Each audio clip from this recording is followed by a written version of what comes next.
What the hell? Alright, give me 1 sec. I gotta switch headphones again. It's not picking up the desktop audio for some reason. Man, I hate Bluetooth headphones. I fucking hate Bluetooth headphones. Oh, shit. Now I gotta have these warm ass ears all day. Alright, let me switch this up. Where's this? Give me 1 sec. Hello? Oh, wrong one. So this one? Hello? Nope, not that one. My bad.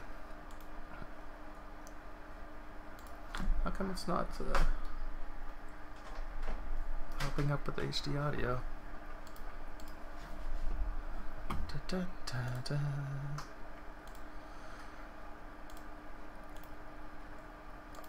devices set as default. Hello? Alex? There we go. Now it's working. Yeah, we can hear. He just couldn't hear us because he was switching headphones. Okay, there we go. Alright, I'm good. He's got to hype up unboxing the new Xbox. Oh my god! Can't wait to see. Can't wait to see our buddy hype up unboxing that doll. Stop. Who? You know who. Oh wow! No shade, no tea, no drama. No shade, no tea, no drama. We finally got something funnier in the gaming community than Labo, and it's Xbox dollies. That shit's funny. Oh my god. Yeah. That was actually a cute little doll, but yeah, the doll is cute. But if you was making fun of Labo, you gotta adjust this doll because both of them for kids, but nobody wanted to hear that when we were saying Labo was specifically Hashtag for don't kids. affect me. Anyway, so let's go ahead and get started. So, what is good, everybody? It is your girl, Nia, the video game her, and of course, we are back for another episode of Team Red Talks Nintendo. And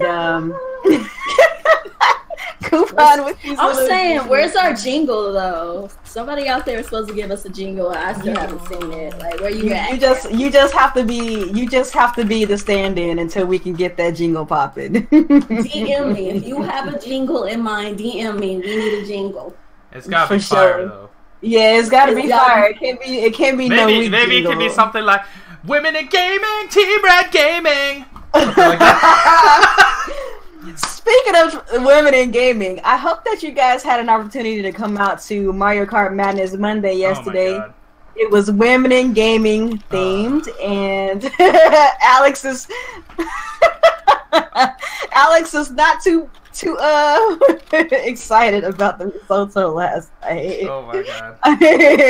Well, Monday night. I still did pretty good. Yeah, you did. But you were, like, I've never heard you rage that much in Mario Kart. Is that what it's like, man, a woman in gaming? God damn. It's hard out here, man. Jesus, so much adversity. I know, right? So many obstacles to overcome. Oh my goodness. I don't know if I could do that more than once. That was so funny, man. Alright, so let's go ahead and introduce our panel.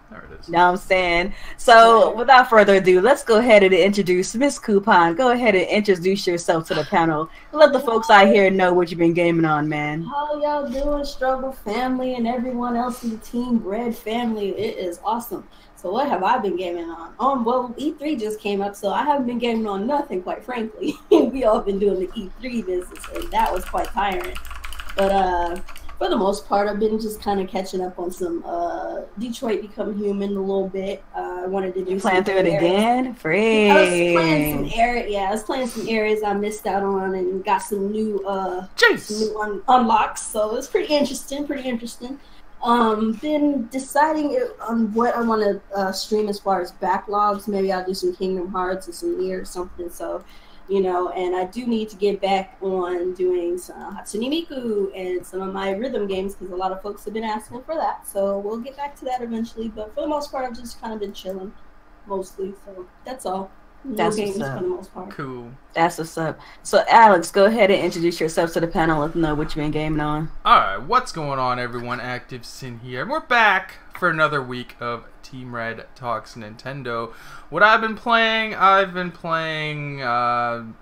Halo Wars 2. Been trying that out. It's actually quite fun.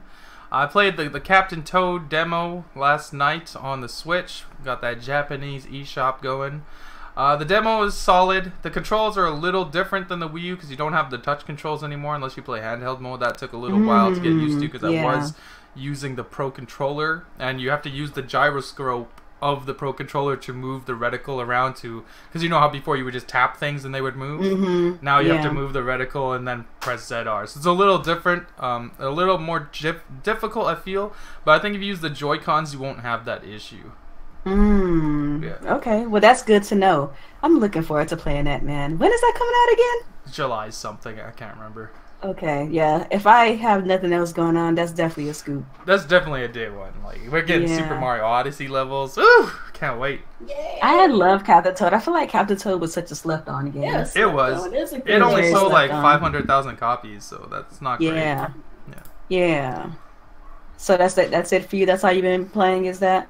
Yeah, basically. I play some, and then Fortnite. We've been playing a lot of Fortnite lately. Yeah, for sure. All right, well, to those of you guys who don't... actually, my bad, I forgot. I also tried Super Lucky's Tale, and it is as mediocre as you would think it is. If you have ever played Mario Odyssey, this is like baby's first platformer. My God. Oh, man. So now your hate to FSN game. Well, what? It is I said I like Halo Wars 2. Goddamn, I don't have to like everything. This is for people who get triggered fast. And it's a bad game. Oh no! I'm used to a standard of quality when it comes to platformers playing on Nintendo for all these years. I can't just accept garbage. It's just how it is, make sure everybody knows. If you're triggered, send that to him. It is what it is. I'm so good. Okay, so Nia, what have you been playing on? Well, to those of you guys who follow me on Twitter, you know that I've been having a hard time. I've just been having a lot of health issues this week, so I'm finally starting to recover. Finally went to the hospital, and you know what's going on now. Thank God it's nothing that's too serious or nothing that can't be dealt with, so I'm thankful for that. I don't want to go too deep into that kind of stuff. That's like, it's kind of like real personal stuff, you know? Yeah. But as far as what I've been gaming on, thank God for the Switch, and that's all I can say. I'm not trying to be like a Nintendo fangirl or nothing like that. But it works. But when you're sick and like something is like your body is physically unable to like sit up and do certain things, like the Switch is so freaking clutch. So I've been playing a lot of Paladins on the Switch, a lot of Fortnite on the Switch. Yeah. I also have Steam Link. My boyfriend and I have Steam Link in the house, so we put our Steam Link in the bedroom. So I've been able to play some PC games, but nothing that's gonna like stress me out or make my body have to move too much and nothing like that. So like I've been playing a little bit of Osiris New Dawn, which is a sci-fi action game on the PC. That game is so freaking dope. I love that game. It's awesome. It's basically like the sci-fi version of like Ark, but like not broken. What is it called? Osiris? Osiris New Dawn. But anyway, whenever I am able to like actually sit up comfortably at my PC again, I do plan on getting into Elder Scrolls Online. Shout outs to the subscriber C Reed for hooking me up with that Elder Scrolls Online. That's definitely an MMO I've been wanting to get into, but just always passed on whenever it was on sale because I either got something else or I just didn't have any money or anything like that. So shout outs to C Reed for that. Can't wait to get into that. I can't think of anything else that I've been playing. I feel like I've been playing something else and I'm just completely forgetting. Shoot. I did get Faye, because Faye is currently on sale on the eShop for $10 if you guys are interested in that beautiful game. I only played it for a little bit and then I set it down because I think that's when me and Alex were getting ready to play Fortnite or something like that. But I do plan on going back to that. But yeah, man, like this idle time, just trying to give my body some time to rest. I've really just been sitting down and playing a whole bunch of games. Like I ain't played games from sun up to sundown in a long ass time, but I did it yesterday and it was freaking amazing. So that's pretty much, man. That's pretty much what I've been gaming on, man. So I guess we should go ahead and get into these topics. So first topic of today, let me go ahead and switch my scene. The first topic of today is going to be about panic button. So those of you guys out there who have been following closely to Panic Button, and you know that they've been responsible for making some of the best third-party ports on the Switch, the few that we do have. Anyways, so they're responsible for the port for Rocket League for Switch. They're responsible for the port of Doom for Switch, and they're also currently making the port for Wolfenstein 2 on the Nintendo Switch. So supposedly they are going to be announcing a Nintendo Switch port next month, another port that they're working on. So I'm going to read a short blurb here. It's coming from My Nintendo News via Variety, and it says, "We've been working on the hardware for a long time, almost 6 years," he told Variety in a recent interview. "That's more than almost any third party. During the time Panic Button released original work, but also were the team in charge of bringing Rocket League, Doom, and soon Wolfenstein 2 to Nintendo's hybrid console." He said the company is working on another major port expected to be released next month. So I guess I would like to take this time for the panel here to discuss what we think this game is going to be. Wolfenstein Youngblood. You think it's gonna be Wolfenstein Youngblood? Yeah. You know that game was what outlet was it? It was on some outlet, I don't remember the store's website, but then they took it off. I forgot who it was. Like, it makes the most sense. They're currently working on Wolfenstein. That's a standalone game. It's new. Yeah, it is standalone, so that would make sense. Yeah. Yeah.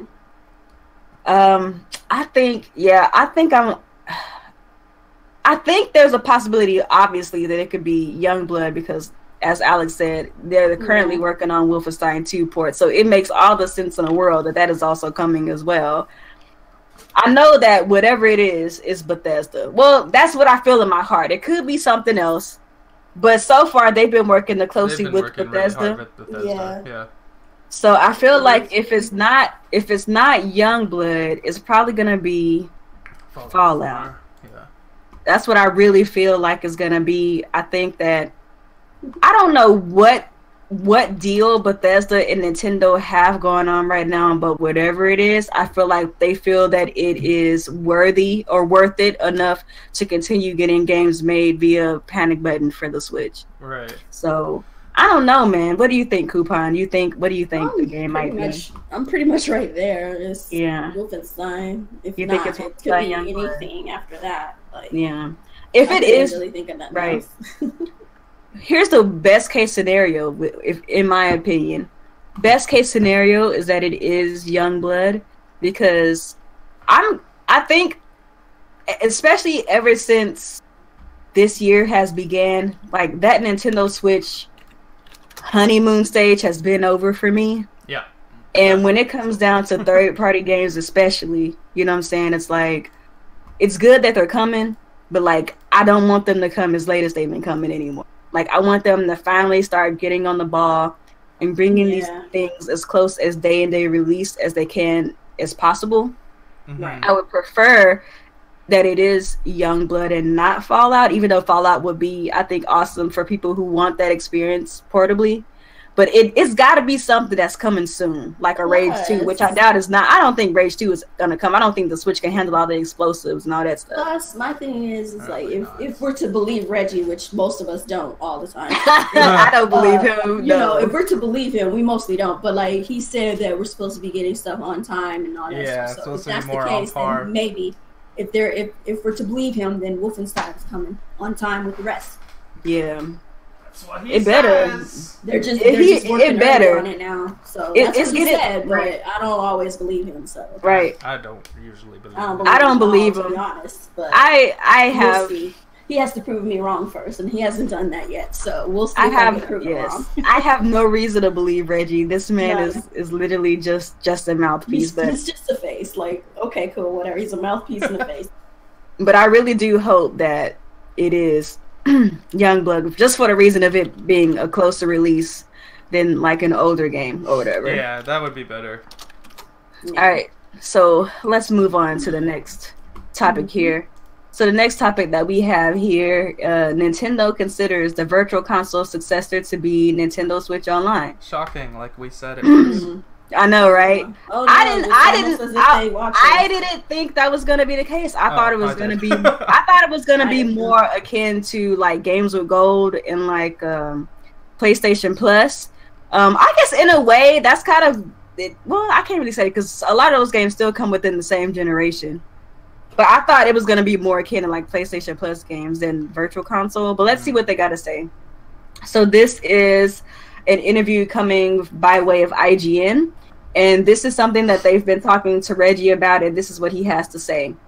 The Virtual Console successor is Nintendo Switch Online, right?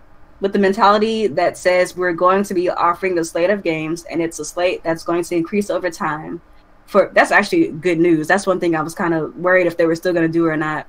For many of these games, there's going to be additional online capability provided in those games. That's the vision we have for how to best bring our legacy content to Nintendo Switch. We do believe people will subscribe to Switch Online, and I say that because we've laid out a proposition where, yes, you get the competitive play accessibility, you also get the cloud save, and you get access to the legacy content. That's a fantastic proposition for $20 a year. We believe that it's not going to be any type of issue for us. I know, he's so PR. Yeah. It's going to enable us to continue offering a varied slate of opportunities from an online experience standpoint.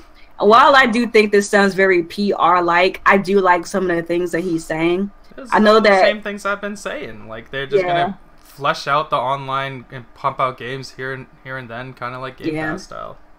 Now, one thing that I was, because like they were saying when they first talked about the online.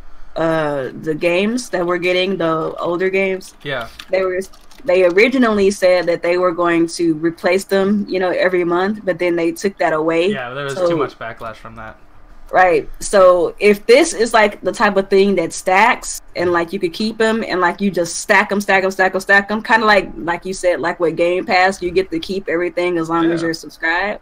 That's a very good. That's a good deal. Very good deal. So now there's always the potential that once they start adding SNES games, they raise the price of Nintendo Online. Like that's true. That's definitely a possibility, and we could be looking at some point down the road once they've added GameCube that we could be looking at $50-$60 a year. That's a possibility. Not saying that's gonna happen. Just I feel like that's something that could happen. I feel like if that does happen though, I hope that they continue to like increase not just that part of the service, but other parts of the service. You know what I mean? Feature set. Yeah. Like feature wise, I would be more than happy to pay more. As long as I know that money is going towards something worthy. Like when PlayStation Plus decided to up their subscription, but they didn't tell you why. They just did it. Yeah. Like. It can't be like that. They have to say, okay, well, we're adding this, and this, so we're going to up the price because blah, blah, blah, blah, blah. Kind of like, even though Amazon Prime is highest, they at least give you a press release to say, we're upping the price because we're adding this, and this. Yeah. We're adding Prime Originals to our service, yada, yada, yada, yada. So they tell you why they're upping the prices. You know what I'm saying? So I'm kind of going into this with an understanding. There's a possibility that they're going to be upping the prices, or like how Jalen Pipe said, like, oh, never mind, he's talking about something else. I thought he was talking about a tiered system. My bad, I'm reading too far into what he said. But if they did have a tiered system, that would also work as well. I think they should offer. Yeah, like they could offer something like $20 a year. You only get access to the NES games. $25 a year, you get SNES 2. $30, you get the 64, stuff like that. Exactly. I'd be cool with that. That might be a little more confusing on their end, but like it's better than forcing people to pay like, let's say $40 a year, for example, but they only want the NES games anyways.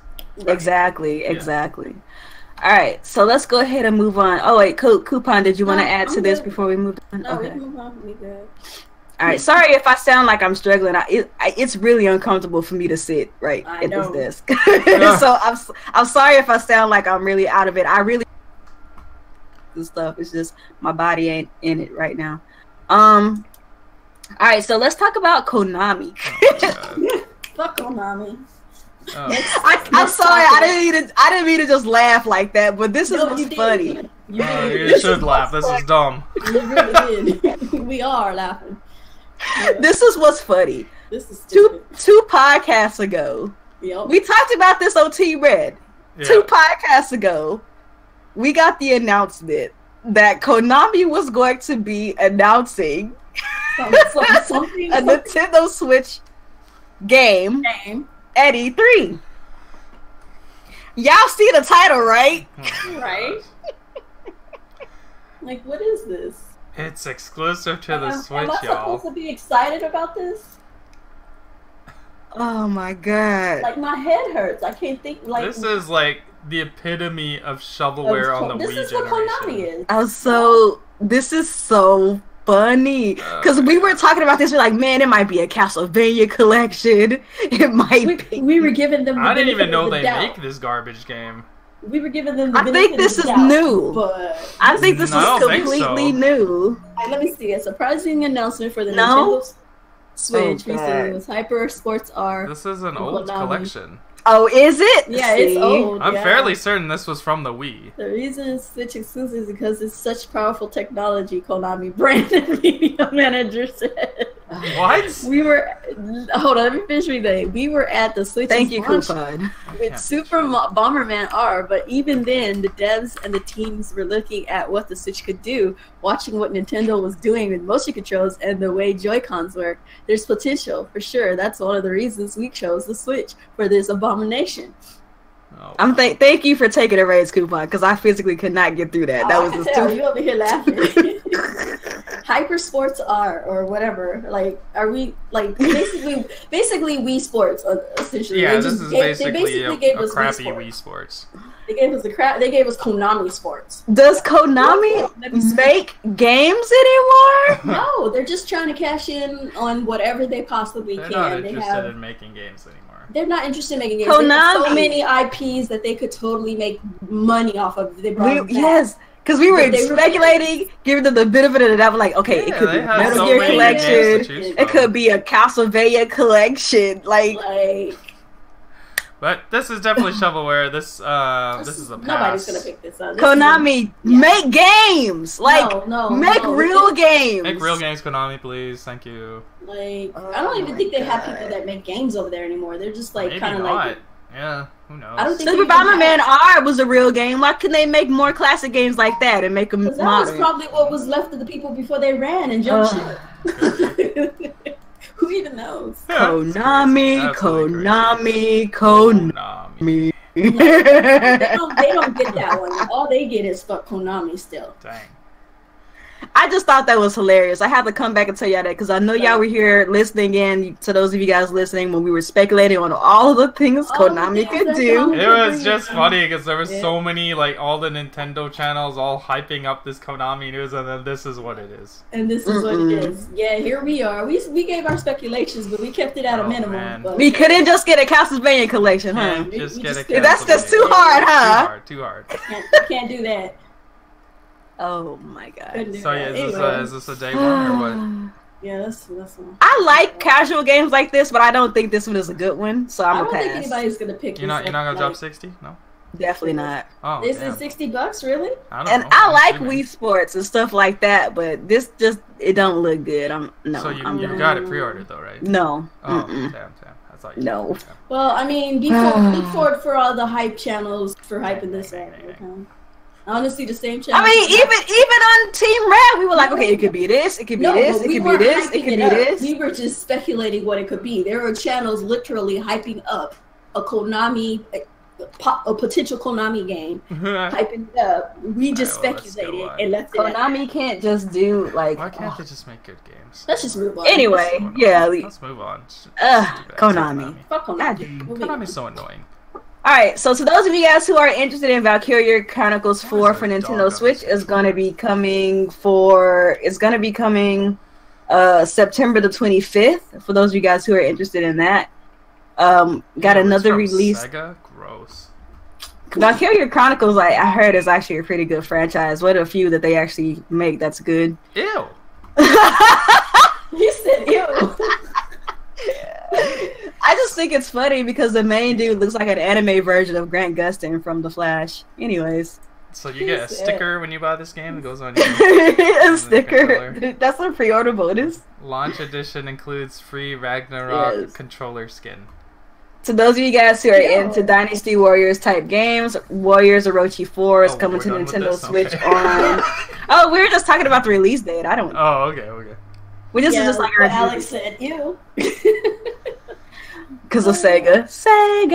No, because of this stupid sticker decal shit. Like, ew. Oh wow. That sticker was better than the game. Come on. So Warriors Orochi 4 is coming to Nintendo Switch on the 16th of October in North America, and then on the 19th of October in Europe. I just got one question though. Why would anyone choose this over Hyrule Warriors? Well, I have Hyrule Warriors, but I also like this too, so that's why I would choose this with Hyrule Warriors, but never over it. Oh. Well, there it is. So there's that. There's your answer, then. So if you don't got Hyrule Warriors is the game to get. Yes. And if you don't, and if you do get this and you don't have Hyrule Warriors, you can jump off a bridge. Oh damn, that's a bit hard. Oh wow, that is very aggressive. That's very aggressive. I'm sorry. You're supposed to be a woman in gaming, leading the way for the future.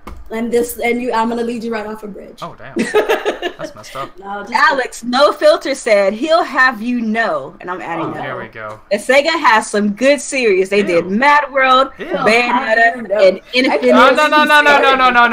No. You stop right there, you son of a bitch. They did not have a goddamn thing to do with making Bayonetta. They simply published it. Or Mad World. Or Mad World. They publish it. Their grubby little Sega hands don't program those games. No. You're not gonna taint my favorite franchise, Bayonetta, with Sega hands. Ain't happening. Sega hands. No. That is a Platinum Games made game. Sega just gave them money and said, do what we cannot. And I think Platinum made Mad World too. They did also make Mad World, yes. They did. Yes. So to those of you guys who are Sega lovers, y'all know Alex will never have anything They to will say get about no Sega. shine. All I'm saying is if you like Sega, don't come to the podcast expecting some niceties from Alex. He ain't having it. No. Oh, He's not having it. I'm not having it. Alex, bro. Ain't no Sega hands on Bayonetta. only thing Sega's hands had to do was writing checks. That's it. Oh shit! He said them Sega hands, boy. Let's go. Oh wait, I have a service announcement to make real quick. Huh? Never mind. Don't get Warriors Orochi. I just saw something very never mind. What? Just don't get the game. This Zeus? No, I'm looking at this trailer and I'm looking at all this other stuff and it's Is this trailer on Nintendo's channel? If I click this, am I gonna get copyright claimed? I wouldn't click on it. Just from all the times that I've played Warriors Orochi, I'm looking at this. Holy cow! It has 170 characters. That's insane. 170 characters. 170, yeah. That's crazy. And you probably won't even get to play with like half of them though. And I'll probably just play as one. Who knows? I don't know. It just looks weird. I don't know. It looks different. Maybe I haven't been around since Maybe Warriors it's good. Orochi. It's probably not as good as Hyrule Warriors though. Definitely not. All right, so we're gonna take our grubby Sega hands and we're gonna move on to topic. Sega hands. Ew, Excuse Sega. Gross. Where's the wet wipes? I need to wet my hands. Yeah. I need a sanitizer. Gross. I mean, I need to take a shower. I feel dirty. Ew. Why does it smell like a hedgehog all of a sudden? I know. Hedgehogs are rodents, right? Ew. Smells like hedgehog and defeated. Babies. Gross. Y'all are so stupid. Oh my god. Me over here about to lose her head. Yeah. I need a wet wipe, yo. Oh god. Mom tried to touch me. Ew. Okay, go. She can't. She's like, I can't. She's lost it. She can't. She can't. She lost it. We lost her. Alex, go. Take over. Alright, Nintendo of America President Reggie Fils-Aimé says ask Netflix when it comes to the Switch app. So Reggie was interviewed, and he, of course, was asked about Netflix, because that's the thing to ask when you have a chance to talk to Reggie Fils-Aimé. You ask the man, where's Netflix, Reggie? Where the hell's my Netflix? And Reggie got in full Reggie mode, as usual, and he had this to say, for those types of questions, we have to refer to you to the folks at Netflix. What we said when we launched Nintendo Switch was that we wanted to have a gaming-first platform, and that's what we created. And that's what enabled us in the first 12 months in the United States to be the best-selling home console in history of video games. Right now, we enable Hulu on our platform. We've said that other services will come in due time. For us, we want to make sure that the continued driving install base for the Nintendo Switch continue to have great games for the platform. He concluded, in terms of what's next on the streaming side, you're gonna have to talk to those individual providers in terms of where they stand and what they're working on. So basically, it ain't our. So Netflix says it's Nintendo, Nintendo says it's Netflix. Right. The truth is somewhere in the middle. Basically, they basically haven't agreed upon certain money aspects. Basically. So basically, the Nintendo Switch pulled the opposite of the Xbox One at launch and was like, okay, games or nothing else. And then the Xbox apps and nothing else. What the freak? At this point, Netflix is probably waiting for the paid online service. Probably. Because let's just put it this way. If Netflix comes out and tomorrow says, hey, we got our Netflix app is live, go download it, but then in September it gets locked behind the paywall, that actually makes Netflix look bad. So at this point, they're probably waiting for the paid online to go up, and then it is what it is. Hulu, I'm curious if Hulu will work if you don't have the online network. I'm going to assume it won't. It's probably, I don't know. Nobody else does that, but then again, it's Nintendo, you never know. That's only recently. Xbox has been doing it basically every generation. Only last 2 years they got rid of that. They took it off like recently. Yeah, that's not like it hasn't been done before. Yeah. As far as Netflix on the Switch, do I want it? Yeah. Am I gonna run down to Seattle all the time? Not all the time. Like, but am I gonna go to like freaking Nintendo of America in Seattle and like beat down the doors until they bring Netflix? Like, Netflix, no. I will. It's not that serious for me. I would prefer them to focus on other things. It's the fact that the Wii U had these things. One making the Netflix app. Yeah, it's like I don't really. I mean, I'm not pressed about it. Like it'll come when it comes. As long as Nintendo bring these games and get all these other stuff squared away. Still bringing games great, but I still think like I'm just saying that it is a portable device. It should have some extra features. Nothing to do with Nintendo making games.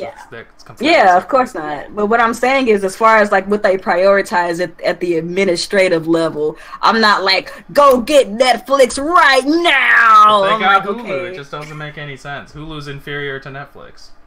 Yeah. So it don't make any sense. We'll see when the probably in September when the online network launches. That's probably when we're gonna see Netflix. Yeah. Oh my god. I would imagine so. All right, let me collect myself. You're all right, still alive? You good? You can breathe? She's alive, y'all. She's still here. Nope, she no, I'm here. I got it. I'm cool. This is your hostess. Damn, it's like Sega's running this podcast or something. What's going on? Oh shoot! Stop, Alex! What? I didn't do nothing. Freak. All right, next topic. She ain't never gonna do it. Let's just see how long it takes her to get her stuff together. I got it, y'all. What's gonna happen first? We get Netflix or Nia stops laughing? Let's see. Let's see what happens. I think we'll get Netflix. I think we'll get Netflix first, to be honest. Yeah. All right, listen, guys, I got this. She keeps saying. Ubisoft reveals her stars. Stop! What happened? I take it. Kuuppon. What? I'm allowed to laugh. You're the hostess. Ubisoft reveals how Star Fox ended up in Starlink on the Nintendo Switch. They needed a way to sell the game. Pipes, why you talking about Nia like that? Stop that. Oh, damn. Hey, Buckwheat is that guy. Chill. Ubisoft, well, this is the back and forth between Ubisoft and the interviewer from... Who interviewed them? I can't tell. It doesn't say. It doesn't say. This is from Ubisoft. How did this partnership... I think it's internally? I don't know. Ubisoft, how did this partnership begin? And then Laurent Malville, I think he's the director behind Starlink. Yeah. It actually started all at E3 last year. It was really exciting time for us. We were so thrilled to show off the game and what we're trying to do with Starlink. We just had one private room to demo the game, and a few representatives from Nintendo came by. It was a real show highlight to show them the game, and they seemed to really like it. Then Nintendo came back again with a different group of people to play the game. I remember one of them asking me, is it okay if we come back with that group of higher execs? And I said, yes, absolutely. So they came a third and fourth time to check out the demo, to the point where they were finally showing it off to President of Nintendo of America, Reggie Fils-Aimé. Then they asked him about Netflix. Stop. I'll never forget when he grabbed the controller and says, this is a neat concept you have here. It felt like something was happening, but we weren't exactly sure what. Fast forward, and we were invited to go to Nintendo HQ in Japan to present the game to Mr. Shigeru Miyamoto and the entire original Star Fox team. Could you imagine being a game developer, making a game, and then being invited by one of the big three like this? Like, this is crazy. I'm surprised that if Nintendo went through all this, that the game isn't exclusive. Right. Yeah, that is actually pretty surprising. That is interesting. Yeah. But, hey. And it says, we traveled to Japan to present the game, and it was an unbelievable moment. It was incredibly humbling. Not only did we present the game, but we pitched what we thought we could do with the Star Fox integration in Starlink. We told them that Fox could be fully integrated into the game and have his own special abilities and his own skill tree, like any of the other pilots. We also pitched the R-Wing as a modular ship, just like all the other Starlink ships. We had 3D printed the R-Wing that we gave to Mr. Miyamoto, and we gave it to him. He immediately started playing with it, removing a wing and replacing the wing of another ship on it. It was something that had never been done before with such an iconic ship. So we were a bit nervous about the reaction, but he told us that it was a great thing for players to be able to do. After the presentation and conversation, we returned to Toronto to await word from Nintendo on the partnership. Obviously, they thought it was a good fit, and once we received the green light, we started integrating Fox McCloud into Starlink Battle for Atlas. So this started happening right after they presented it at E3 of last year. That's crazy. That means Nintendo saw the potential. That's good. I'm basically calling this game Star Fox Battle for Atlas. I mean, quite frankly, that's what it is. Why you would want to play with one of their generic characters is beyond me. When you can play as Fox McCloud throughout the entire campaign and use the Nintendo version of the game sell the most. Like, come on, nobody was really gonna play this game before that, and this now is an exclusive game at this point. Like, as far as I know, right? As far as everybody else is concerned, this is like the official Star Fox game. Yeah, like this is the Star Fox game we didn't get last gen. Miyamoto was like, I know I can't make a good Star Fox game, and these guys can, so let's do it. You know what this game needs? A second screen. And we'll use it for cockpit mode. Stop, don't do it. No, but this is pretty cool. The fact that actually, I thought it was the other way around, and that they went to Nintendo with this, but Nintendo actually approached them with the idea. That's cool. Yeah, that's but pretty it seems crazy. like they brought up the Star Fox stuff. Yeah. And then they were like, they were like, yeah, let's get our word in. It's a perfect fit, though. This too. They were like, that's the first thing you think when you play a game with like something like this, and I was like the president, and I'd be like, hey, so how about getting Star Fox in this? Cause it's perfect. So it is. Yeah, like, it looks cool. They probably would have asked them if they didn't ask them first. Yeah, probably.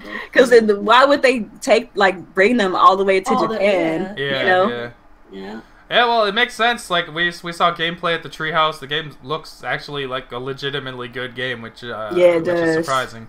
I love the rendering of Star Fox. He looks so looked good. Cool. Like, Fox looked amazing. He looks so good. I can't wait to see Slippy. I can't wait to see Fox. And there's actually even exclusive Star Fox levels in the Switch version. So, like, this game is, like, just better on the Switch. You get Fox, you get exclusive missions, you get an R-Wing. Like, it's just like, this is the only version to get. Why would you even consider getting the other versions? I remember last year, because like last year I was looking at this game too, and like I was wondering if it would be possible to play this game without the toys. They said that you could, but apparently if you want to play with Fox, you have to have the toy attachment. Yeah. So I think that's like the only like caveat if you want to play as Fox for the whole game is you have to have the attachment. So just so you guys know, they were also saying, you know how you can buy the little toys for the extra guns and whatever. Yeah. If you're not into collecting all the toys, you can actually buy all the guns and the armors and stuff separately on the eShop too. So yeah, I heard that's have what they to were buy the talking toys. about. Yeah, so yeah, that's what they were talking did a about good like job last balancing year. that because we've always wanted that from Amiibo too. Like the unlockables from the Amiibo, we've always advocated that Nintendo should offer it on the eShop separately. But they don't. Exactly. But Ubisoft is actually doing that, so that's good. I think that's a good thing too because Toys to Life is pretty much done. Like it had its little moment and then it kind of fell off. Nintendo missed a big opportunity to do Toys to Life, but hey, it is what it is. They could have easily done an Amiibo-based Toys to Life game. They could have had an amazing Amiibo-based game, but and it would have been a big seller for them. But they missed that opportunity. It's so over now. They can't do it now. The Amiibo craze is over for the most part. Done. Yeah, they missed that. All right, so let's move on to our next topic. So those of you guys who are looking forward to Dragon Quest XI on the Switch, Square Enix says that it needs many things worked out and can't say any more. What is wrong? This was a fucking game they announced at the launch of the Switch. Before the launch of the Switch. This was this was actually the very first game confirmed to come out for the Nintendo NX. Yes. Yeah. It's still not out, and they still don't know what's going on with it. Well, what the hell? I think a lot of it has to do with the fact that this is just based on what's going on with like some of their other games. Like the engines and stuff that they use are just like their own engines, and they don't seem to be compatible with what the Switch has. Like I think they were using some other engine with Kingdom Hearts, and then they finally switched over to Unreal Engine 4. This is Unreal Engine 4 they're using now for Kingdom Hearts. For Kingdom Hearts, they are. I don't know about for Kingdom Hearts because they were using their own engine for Kingdom Hearts, and they switched it over to Unreal Engine 4, which probably contributed to the delay. Because I don't know what it was. I heard some news some time ago about Dragon Quest on Unreal. Maybe I must have overheard something else. I think we were talking about another game that was. It might have been a different game. I think, because like I've said, I remember that. I know what you're talking about, Kuuppon, because I remember they were using their own engine for Kingdom Hearts 3, and they switched Kingdom Hearts over to Unreal Engine 4. And then, you know, they were talking about the whole situation with Final Fantasy 15. They're using their own engine for that, so that's one of the reasons why it was kind of hard for it to come over. Okay, so somebody in the chat said that they are using Unreal Engine 4. What's the hold up? Yeah, I don't get it. Like, what the freak? I don't know what's happening with this game. But let's see what they're saying. At this point, does anyone even care? I mean, like, what the freak? I don't understand. Yeah. So anyway, so let's see what they're saying about this. So, we're making it, said Okamoto. We're still making it. I can't say anything more. Wow. When we first announced Dragon Quest XI, the Switch hadn't come out yet. The development kit also wasn't finalized, he said. The hardware specs weren't out yet, but we were like, we can manage this. We could put this on the Switch. There's no telling when Okamoto and crew will be done taking care of all those really things. They need adjustments before the Switch version launches. In fact, Okamoto, through a translator, kindly asked me to stop asking about when Dragon Quest XI would come to Switch as I continue to press for answers. Okay, I found another article about it, and basically the Unreal Engine version they're using there's a slightly outdated version of it. Of course it is. So they need to update it, and so they're using one that's slightly outdated. What is up with Square Enix? Or something? Unreal Engine is free. Like, why are they using old version? Why is Square Enix making it harder for themselves with these crazy engines? That's crazy. But even if that's the case, then like I just don't understand why this Switch is not compatible with older versions of Unreal Engine in the first place. That's true. But whatever. Who's actually looking for this game? If you wanted this game, it's been on PS4 for what, like 6 months, a year at this point?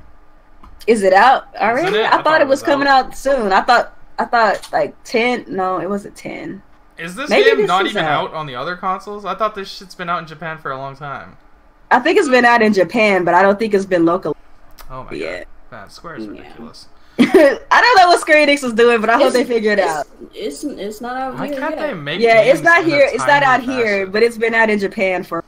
It's been out in Japan. The only games these guys can make that doesn't take like 20 years is Tomb Raider.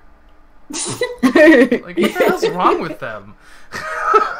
Okay, it came out in Japan last year in September. Yeah, that's why. So it's not, but it's not here. But it's not. It hasn't been localized over here in the West yet. Crazy. We'll probably see this 2020 for the Switch at this point. I don't know. By the time, I mean, nobody's looking for it anymore. Like, people were excited for it before. I was actually really excited for this game, but it's like, how long is it gonna take for y'all to bring this game out? What the freak? What's the point? Like we already have so many RPGs on Switch now. Yeah, it's true. They don't take fucking 4 or 5 years to come out either. Well, see, this is why we don't bring games to, you know, because you guys take forever to bring them. This is trash, man. This is garbage. But look at Square Enix and freaking Kingdom Hearts. How long did it take them to make that game? And then it took them a long time to make Final Fantasy 15. They just take a long time for stuff. Yeah, but those games are like look like next generation games. Look at this fucking game. Look at this shit. Go look at this fucking last gen garbage. Come on, get out of here with that shit. Well, they are using an older engine. They said they're just not talented. Whatever team is working on this game. Freaking Alex, bro. Yo, like Final Fantasy VII Remake, Kingdom Hearts 3, I understand because those are graphically intensive games, big, massive games. This is fucking a PS2 game. Come on. Wow, this man said PS2. PS2. This is some trash. Get out of here. Fix your shit, Square. Moving on. Freaking Square. Alright, so let's move on, man. Oh my god. So, to those of you guys who haven't heard the news, GameStop was going out of business. Oh my god. I wouldn't tell from all these people lined up at the gate. They lined up at the gate. They lined up for refunds. They lined up for something else. Everybody looking at a different stuff. Ugh, fucking A. Oh gosh. Alright, so this is what it says. So I don't know how you say this. Is it Reuters? I guess I don't know. Reuters is reporting today that North American video game retailer GameStop is currently in talks with a number of buyout firms. The new organization reports that GameStop is in the midst of holding talks with private equity firms about a potential transaction after receiving buyout interest. The company has suffered terribly due to changing consumer habits, because of their reluctance to change for video games, with many people purchasing games digitally. And new services like Xbox Game Pass hasn't helped matters for the company. The retailer stock has slid more than 32% over the last 12 months, bringing its market capitalization to $1.442 billion, down from about $9.4 billion in 2007. $8 billion. Dang. That's insane. That is a lot of money. Y'all don't know what y'all fucking doing over there. This ain't just seriously because of lights and game passes and people downloading shit. So that's only what? There's management 12 years. Over the last 12 years, they've managed to lose $8 billion, and no one. That is bad management because that's bad management. That's unreal. Because people stop going to them after when they're like. The way that they do shit, like people are just like, well, I'm better off downloading. Yeah, that shady stuff is the reason why a lot of people. And then of course, and then of course, at one while they were still competing with Best Buy and Amazon. So it's like if you don't learn how to adapt, people are gonna usurp you. People are they're gonna go elsewhere. Like your shady business practices, sitting up there trying to get people to purchase things and purchase, or what they would do is have the people who work there would literally purchase something without you knowing about it, and you would have to go back to the store and be like, I didn't purchase this. The fuck is this? That's messed up. It's just ass. It's just no motherfucker. I didn't want this. They do a lot of crazy stuff. Because I remember like what's it called? I was like listening to a podcast by Loverhead. Shout out to Loverhead. He said that he went to a GameStop one time and he was going to buy a game. I think he said he was gonna buy the game. It was like a new game or something like that. Yeah. Turns out the game had actually been opened previously, and then they wrapped it again and tried to sell it as like a new game, but it's technically still a used game because it's been in people's hands or stuff like that. Right. He said after that, he's like, he will never go back to GameStop ever again because stuff like that is like real shady. And I don't blame him. That's like hella shady. And it's because of their executives and stuff. They're just bad management, and then they want their workers to do certain things. They make the sale, and then they threaten the people who don't make sales for getting them fired and shit over it. And so people are sitting up here having to lie to customers and stuff just so they can make a sale, just so they don't get fired. It's like a constant circle that just they were bound to fucking this shit was bound to happen. If it ain't right from the ground up, then it ain't right. You know what I'm saying? Like people would quit their job. They're like, the culture of a company starts at the top. So exactly. If the CEOs are telling employees to do that kind of stuff, of course they're going to do that stuff. Otherwise, they get let go. Exactly. You can't blame the employees. Yeah, for sure. That's why I don't get mad at GameStop employees, because I know that there's somebody they that's got some hard shit going on. Yeah, I didn't know it was like that until I started working there, and I was like, God, you're stupid as hell. I got fired for that.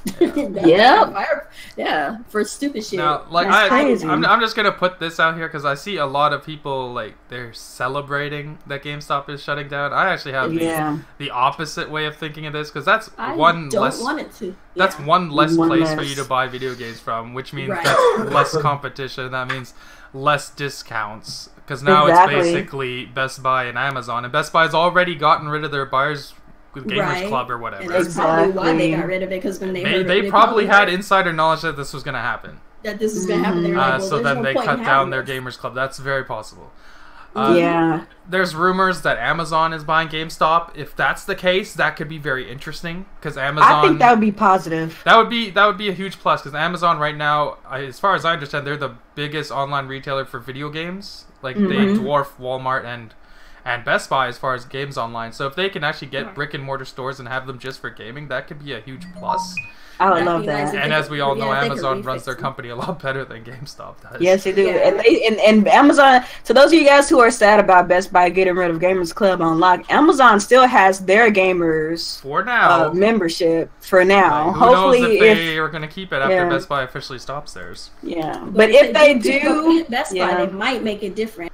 If they pick up Best Buy, hopefully they do continue that, because that means they'll get more and more sales, because there's some people who want their games today. They don't want to wait for them to come in the mail. Because that's one of Amazon's biggest problems with day release games. Sometimes they don't come out on time. They just don't come out on time. So they have stores that people could go to. So hopefully that's true, and that ends up being one that buys it.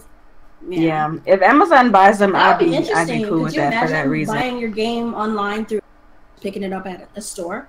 That'd be cool. That'd be cool. Totally like, hey, I want this game. Be like, okay, there's a store near you. They have it, and they just pull it out, and you go to the store and pick it up. That'd be great for sure. We'll see how it works. We'll see. It's the future. Like, digital games eventually is going to be all we have.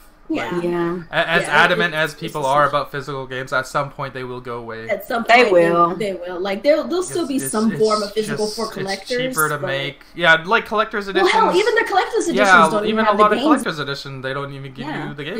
They don't come with games anymore. It's just a collector's edition, no game, and you're paying like $100. Like, it is what it is. Like, we all know it's cheaper for these companies to make digital games because they don't have to pay for the discs, or they don't have to pay for the shipping. They don't have to pay for none of that. They make more money off each sale, and they don't, and they can cut out the middleman, right? They don't have to share it with GameStop. Like, eventually, at some point, it's going to be digital only. It's just like, I would like it to be a long time from now, because physical. Yeah, I just prefer having a store I can run to. Me too. I don't like the. And I do like to talk to some of the workers there that are pretty cool. Like, if you have a really I like to be able to get my stuff the same day as I want. Me too. Yeah, me too. Talk to people, and then rentals from time to time. But that's GameStop is very stupid for stopping that rental service they were planning. Yeah, they could have continued that. Because they had some dumbass reason too. Like, they said their POS system couldn't handle their returns. system. Like, are you guys for real? Like, that's crazy. Why did you even try to make the system in the first place? If you didn't have a plan, their system is so old, and they just refuse to upgrade. Their rental service thing actually sounded really cool. It would have been nice if they had kept to it, but their system is so backwards. These guys are slow to change. Same thing that happened to Toys R Us. Same thing. Slow to change is how you get out of business. Actually, fun fact about Toys R Us: in Canada, Toys R Us is actually profitable, so they got bought out. So we're actually keeping our Toys R Us's up here. So who they get bought out by? They got bought by some Canadian financial group or something. So now they're keeping it as Toys R Us. Okay. I don't know. The ones out here, they're just hell bent on toys. It's like, people are doing electronics. Yeah, but you guys have more stores that sell toys. In Canada, we basically have Walmart and Toys R Us. And Amazon. Yeah. Well, we used to anyway, because we had like KB Toys and freaking so many else that I can't think of at the moment. But we used to have a lot of those. Then they kind of went by the wayside because of Toys R Us, and now Toys R Us is pretty much the last of its kind. Yeah. All right, so before I move on to the next topic, I want to go ahead and give some shout outs. So shout outs to Ruby Sakurai, shout outs to the Glory Cross, shout outs to Quake SRK, shout outs to Muhammad Alavi, shout outs to the homie Jalen Pipes, shout outs to Tony Jin, shout outs to Arfnai Lee. I saw the homie Common Sense up in here earlier today. Shout outs to everybody who's currently in the chat. Was he talking nonsense or was he talking common sense? I don't know. I didn't see the comment. But shout out to everybody who's here right now. Make sure you guys give this podcast a thumbs up if you like what we're talking about right now, or if you just want to support the channel, support the podcast. Make sure you're doing that as well over on Alex's side as well. Yeah. We appreciate each and every one of you guys for coming and listening every week. You guys are awesome. So let's move on to our next topic. So the next topic, Sakurai is once again treating Super Smash Bros. Ultimate like it's his final game. This is like a bigger ongoing joke than Ridley. Like it really is. And this is what they have to say. The legendary Masahiro Sakurai, the creator of Super Smash Bros., is back with his latest entry in the series Super Smash Bros. Ultimate for the Nintendo Switch. Once again, Sakurai believes it could be his final game in the incredibly popular series. And this is a quote from Sakurai himself. The Smash series may continue in the future, but I don't know if we'll ever be able to pull this off. So I really hope you'll enjoy this iteration of the game. So, look, Sakurai, my homie, my family, my friend, I understand that you want us to feel for you, and I understand believe you, but we do not. You said that a couple of Smash Bros ago. You said it last Smash Bros. You say it at this Smash Bros. We're gonna get another one when the next Switch 2, 3.0 or whatever the fuck come out, and you're gonna keep doing Smash until you shrivel up and die because you just can't help yourself. So stop lying. Why you always He's lying? withering away. Every time we see this man, he looks thinner and thinner. he does, doesn't he? He's working himself to death. He's a workaholic. That's his problem. They literally need to force him off the project. Like get somebody else. He left E3 immediately after the Smash Bros. Tournament because he saw bugs in the gameplay, and he was like, "I need to go and fix this game."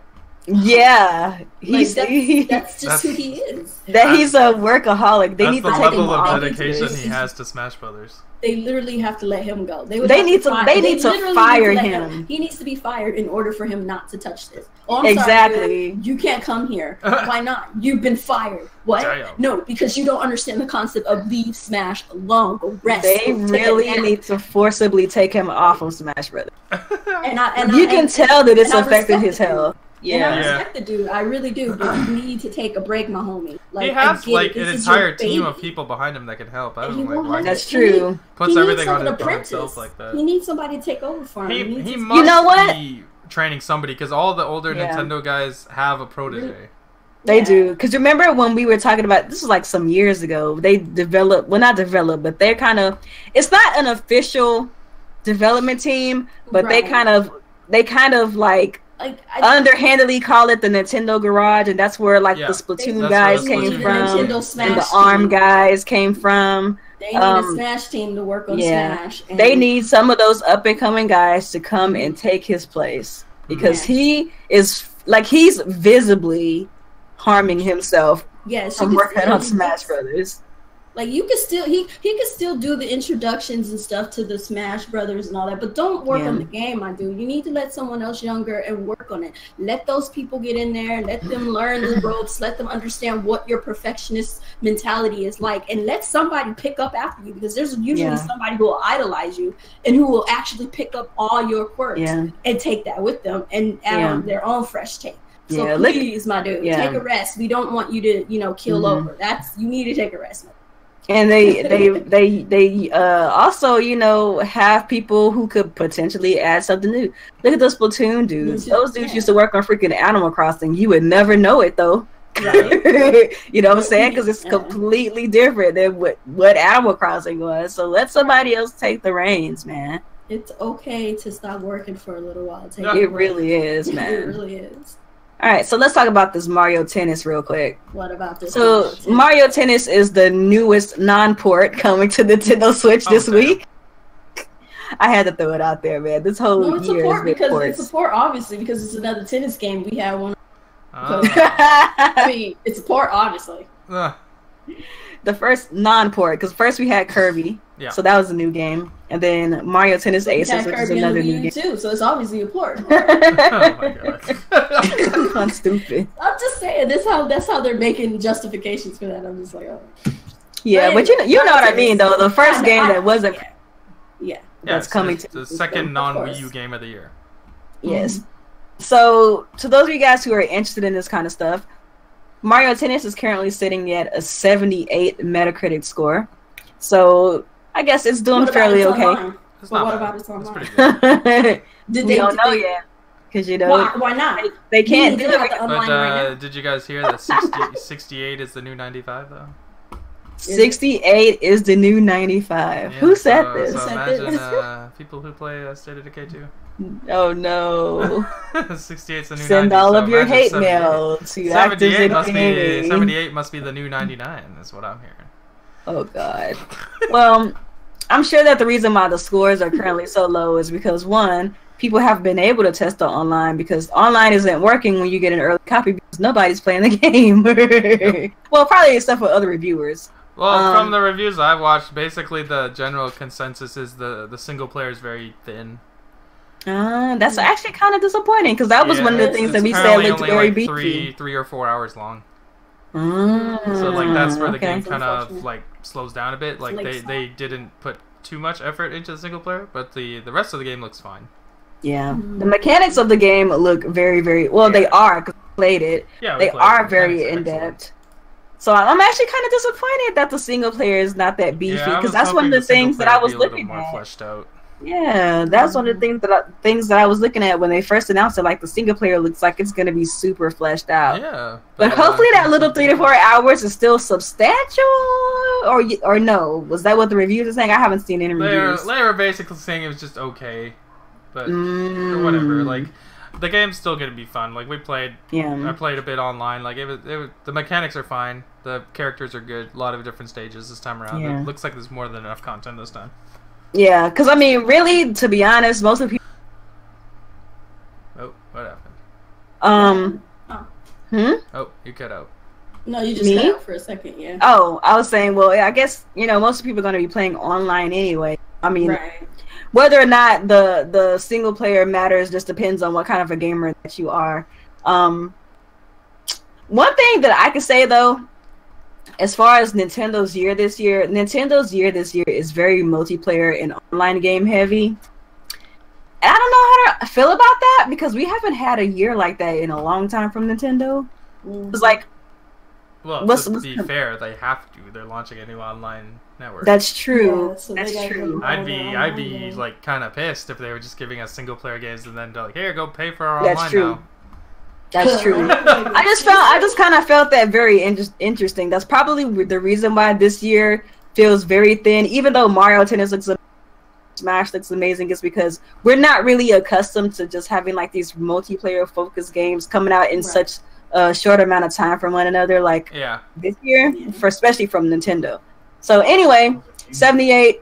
Metacritic score. What? You guys can go look up the reviews and kind of see what. How is Shaq Fu a 53? That's criminal. Get out of here! Oh my god! Get out of here! Who did it and why? Is a 90+ game. Oh my god! So next topic. We're not talking about Shaq Fu. We need to talk about this. What?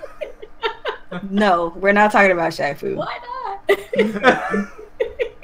Because Alex is lying. He's been making us believe this whole time that Shaq Fu is this amazing game, but I guarantee you it's not. It's so amazing. Madam, I have played a couple hours of that game. And he's so serious. Listen to his voice. It's breathtaking. Listen to this lie this man is telling you right now. Detail and quality in that game, the voice acting, the animation, the storyline. I wish I could dance. Oh my god. It's incredible, man. I would totally dance scored to a this little 53 to me is just blasphemy. Okay, Alex, we're done. Alright, so next article. Nintendo is open to live conferences for future E3 events. So this is an article. The directs. This is an article that is based off of an interview from GamesBeat. So GamesBeat asked the question to Charlie Shabeta, who's a senior director for corporate communications at Nintendo of America. And he asked, is there a reason you're continuing the directs online as opposed to in person? Shibeta says, we decide each year what to show in the booth based on the content we have. We also do the same when it comes to what we do with the Nintendo Direct or presentation. In the past, we've done presentations where we brought thousands of people together and demoed live on stage. With the last 4 or 5 years, we've done more of the video approach. It's really whatever we think is the best way to bring those games to life. We think that Nintendo Direct recently has been a nice way to do it because we're able to package interviews and gameplay and fine-tune it. So it's a nice, tight presentation. It's an efficient use of time. It's a good way to bring these games to life in a video format. In the future, we might go back to a presentation. We might stick with video. We might do something completely different. But it'll all be based on what we have to show that year. So how do you guys feel about this? Say video, quite frankly. I love the directs personally. At this point, just you're known for the... Everybody's starting to like transfer over to their form of video. Generally have more cringe moments than good moments at their live shows anyways. Yeah. Yeah. So I like the Nintendo Direct format. I think how they have it down packed now. They're improving it really, more. Yeah, they improve it every year. They improve the format every time. Like they've gotten so good at it. Look like at the I don't want them to go back. Everybody's trying to do it. So. Yeah. Like we've seen what can happen with live performances. Let's just look at EA. Oh, just look at E3 this year. Like EA, look at you. Just trying to get that money. Chase that money. I got that diploma, but let's chase that money. Chase that money. That shit would never happen on a pre-recorded video. Yeah, do you really want to see like the Smash, like, you know, people coming on stage talking about how they're getting that money and all this other stuff? Yeah, like, we're not gonna see Zero come on stage with his stupid little scarf and be like, "Oh, chase that money." You know, watch Reggie Fils-Aimé talking about game stage while he stutters. And, nobody wants to see all that. Having some homeless guy play a guitar. Or some other dude appropriating a flute from Japan or some shit. Like, you don't want to see that Nobody trash. Wants to see that shit. Nobody wants to see that. Nobody wants to see some guy go for like a minute straight. 2 hours. Oh my god. Or somebody playing some old like freaking game that you're never gonna get because it's on mobile now. Right. That's great. How dare they disrespect Command and Conquer like that? That was the worst part of the show. Like when they announced it was Command and Conquer, I was like, "Yo, the hardcore fans of this game are gonna be pissed." Like you can't do a live show without having some form of cringe. It's just there's just always gonna be cringe when you do a live show. There's always gonna be cringe because there's always gonna be something that happens that you can't control. The best thing about the Nintendo Direct style, and some other companies do it this way now too, like Square Enix did it the same way. It's just like trailer. It's a very like efficient use of time. They don't waste people's time. Like a show doesn't need to be 2 hours long in a thing that you can do in half an hour.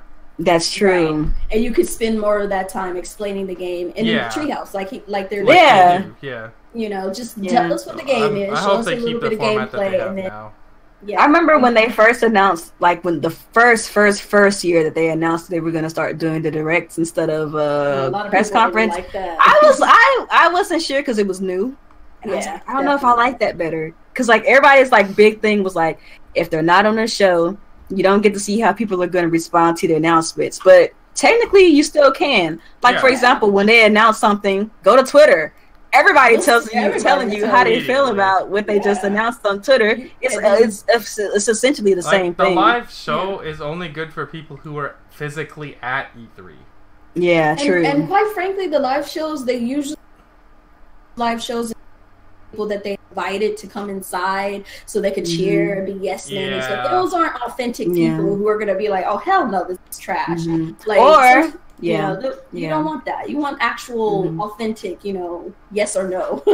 Or you could be like the people at Sony's conference where nobody cheered. It's like, how are you cheering for this? Like, what is wrong with you? The motherfuckers are confused. I mean, I understand their show was confusing. Their show was so bad.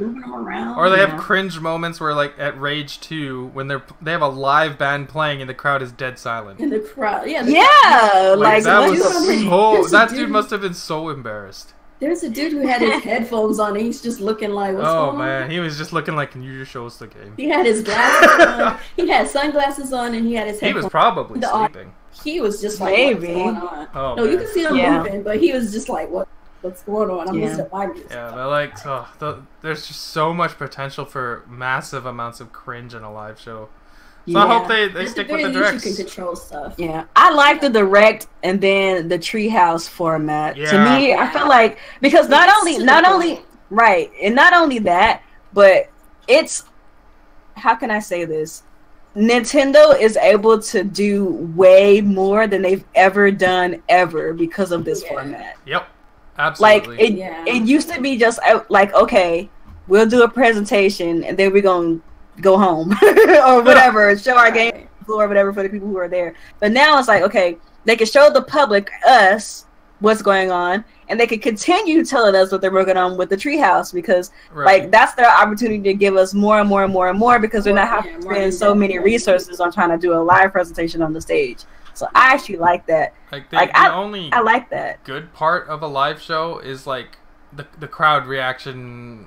You get to see that, like for example, at Xbox show when they showed buying the 5 new studios, they got a huge pop for that.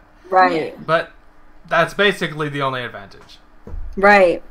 Yeah, but like for us at home, viewing at home. Yeah, for us at home viewing, like, does it really make a difference? Not really. Not really. If you're at the show, I'm sure it's super exciting because you're surrounded by a bunch of people and you're cheering and whatnot. And then with the growth of social media, you're still seeing how things are received. Yeah, because you're hearing about it on Twitter, you're hearing about it on YouTube. E3, they with the Nintendo, directs at E3, the people that even go to E3, they still watch it on their phones and whatnot. Yeah, of course. And they go down to the thing and stuff. So it's like they're not missing anything because they know they don't have to pile into some one location to watch the event. They know they can be anywhere. Watch the event and then go about their business and not have to waste their time. So they don't have to watch a show, stand up, go to a different building, and sit down and watch another part of the show. Right, pretty much. Oh my god! Why did they even think that was a good idea? That was a good idea. Come on now. I honestly thought they did it just because they know they can. Just to make people mad? No, they did it because they know they can. Because they can do whatever they want. Away with it. We got the cult of Sony right here. Like they couldn't set the tone in other ways. Like they had to put them in like a church or a tent or whatever the freak that was. That church of Sony was creepy. That was creepy as hell. The Church of Sony, bro. Like, we got the Church of Sony. I'm like, dude, no, stop. Please don't do this. There's a lot of people out there who actually believe that they're a church, though. You know what I'm saying? All right. Help. And this is why gaming was considered mental health problems. That conference didn't help much with that. That didn't help. Like they're like, see, this is it. They made him look like a freaking cult, man. That was so weird. They look like a freaking cult, making the rest of us look bad. Like, we gotta help these mentally ill children. That's crazy. That's crazy. Before they drink the Kool-Aid. Don't drink the Kool-Aid, guys. Please don't. Alright, so let's move on to our last topic of tonight. For those of you guys who are watching in the chat, make sure that you guys please head over to the Discord and ask any questions that you might have for the panel. I will be putting that down in the comments, so make sure you be looking out for that. So questions, go ahead and put your questions in Discord. Questions in the Discord. Question opportunities right now, guys. So go ahead and put in your questions. So this is our last topic for tonight. And this one is about some things that Reggie said about the potential of loot boxes in games. So this is based off of an interview from Bloomberg, and it's the question that Reggie Fils-Aimé was asked to answer. So Bloomberg asked, is Nintendo moving toward more digital revenue? And so to that, Reggie had to say, loot boxes, broadly speaking, have gotten a bit of a bad rap. The game mechanic of buying something that you're not sure what's inside is as old as baseball cards. What we believe at Nintendo is that gameplay mechanic offers the consumer something to buy that they're not sure what's inside could be interesting, as long as that's not the only way you can get those items. And that's where some developers have made some mistakes. For us, it's one of many mechanics we can use to drive ongoing engagement in the game. So let's talk about this. Boxes in the future. Let's talk about this. Let's talk about this. Anybody? All right, so there's good and bad in loot boxes is essentially what he's trying to get at from what I'm understanding. And he thinks there is a way for loot boxes to be engaging and to, you know, create more ongoing fun environments for the game. So I'm sorry, but from my experience, playing with loot boxes has never been a fun experience. It's been frustrating for the most part. Thank you. And I just don't like it. I don't understand. I don't understand why. Well, actually, I do understand why. It's about money. So it essentially takes the idea of you basically rolling for a chance to win something that you really like, as opposed to a bunch of throwaway items. Most people would say, "Well, you always get something, so it's not gambling." Okay, sure, whatever. But if you think of it in the format, it's based on the value of the person. What do you, as a person, find value in a game? If it's this skin, if it's this freaking weapon, or is it this freaking throwaway item that most people would consider a throwaway item, but you like the throwaway item? Like, it's based on the individual. What do you consider valuable to you and valuable enough that you will roll the dice essentially over and over and over again just to get that item? And they know that you'll do it over and over and over again just to get that item.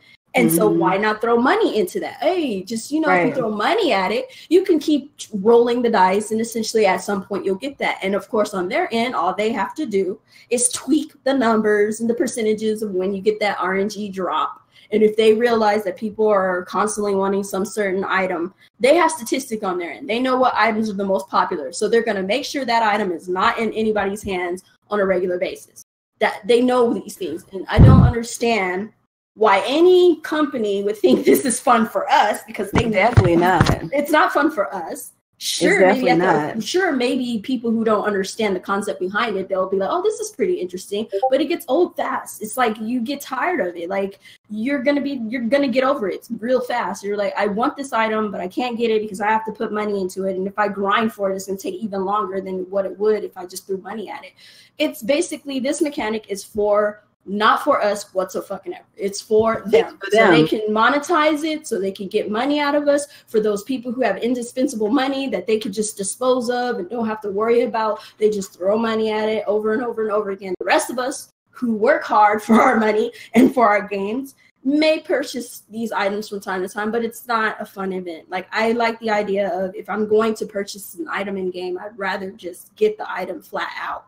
But altogether, I come from a time where all that stuff was in your game anyway. You unlock it at a reasonable rate. You don't have to spend money to unlock it whatsoever. So I can't get over that old school vibe of me going into a game, playing it, unlocking everything at my own leisure, at my own time, and without it being an RNG type of deal. Like, Reggie's basically, he's showing where Nintendo's probably going to go in the future. They're going to start throwing loot boxes in, but if legislation keeps up as it is, because as we all know, it's some news that just hit right recently, and the Netherlands is basically making Steam turn off the loot boxes for Dota and CSGO. They cannot have loot boxes playing right now. So that happened, and Europe is pretty big on legislation.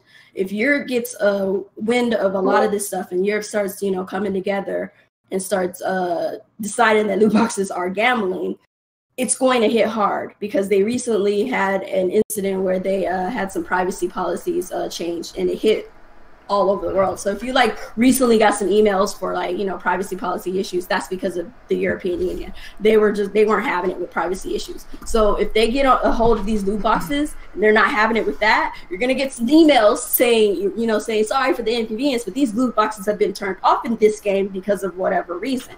So I'm hoping that happens. I'm tired of loot boxes. I don't care. All they're good for is for the companies to make more money without having any repercussions, basically. But those repercussions are coming. And hey, Reggie, I get it. I understand it makes you get more money, but you better check carefully, because legislation is still on the heels of loot boxes right now. It hasn't gone away. All right, what do you feel about this, Alex? What's your take? That was really intense. I have a less intense view of loot boxes than Kuuppon, I guess. I just don't like them. Because Reggie, I don't like Reggie. Everyone knows this. I think he's a clown. But one thing he says here is true. They're not inherently bad as long as you have another way to purchase the content that you want, and he does make that clear here.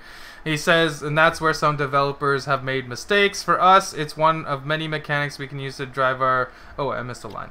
Is that what we believe in Nintendo is that gameplay mechanic that offers the consumer something to buy that they're not sure of what they're getting can be interesting as long as that's not the only way to get those items. So as long as there's a way to purchase, like for example, I want to buy a specific shirt, and I can either buy that shirt for, let's say, $5, or I can test my luck and spend $1 on the loot box and hope I get the shirt. That's a way to handle this situation. If I want that specific item, I can buy the item, or I can test my luck and maybe I'll get lucky and save $4. Like, if they're doing it that way, that's how I perceive it from what he says. That they would not make the loot box the only way to get that item, that you could also purchase it or maybe even unlock it in-game way, which of course would take longer. A lot of developers, as Kuuppon was just talking about, a lot of developers do take advantage of loot boxes. We see that. You'd have to be blind to not see that. They take advantage of people that get addicted to gambling. That has been very clear. They know how to... There's a reason why all these loot boxes, when you unlock them, they sound like a machine from the casino. There's scientific reasons for doing this, because they know how to get that emotion out of your brain to get you to keep clicking. And it is what it is. I don't feel Nintendo would do that same thing, because they're not really that kind of company. They would always offer you another route to buy the content that you want. I don't think they would just sit there and make you buy loot box after loot box in the hopes of finding something. Because, again, he made that pretty clear that there would be other ways to get the content. And he feels, and Nintendo feels, that's where other developers have ruined loot boxes or made mistakes with loot boxes. We've already seen them try loot boxes in their cell phone games. Will it come to their home console game, the Switch? Probably, at some point. But at least for the foreseeable future, I would imagine it's only going to be on cell phones. Because that's where most of the loot box people are. They're on mobile. They're on mobile. That's where they're going to make most of that loot box money anyways. So this is one of the few occasions where I actually agree with Reggie. Amazing. I guess he can be right every 100 things he says. He can be right once. A clock is right 2 times a day if it's broken, and Reggie can be right once in a while too. Oh my god, that's hilarious. Well, I think I took away the same thing that Alex took away. He did make it a point to note that as long as you get those items, outside of the loot boxes or another way, then that's what really matters at the end of the day.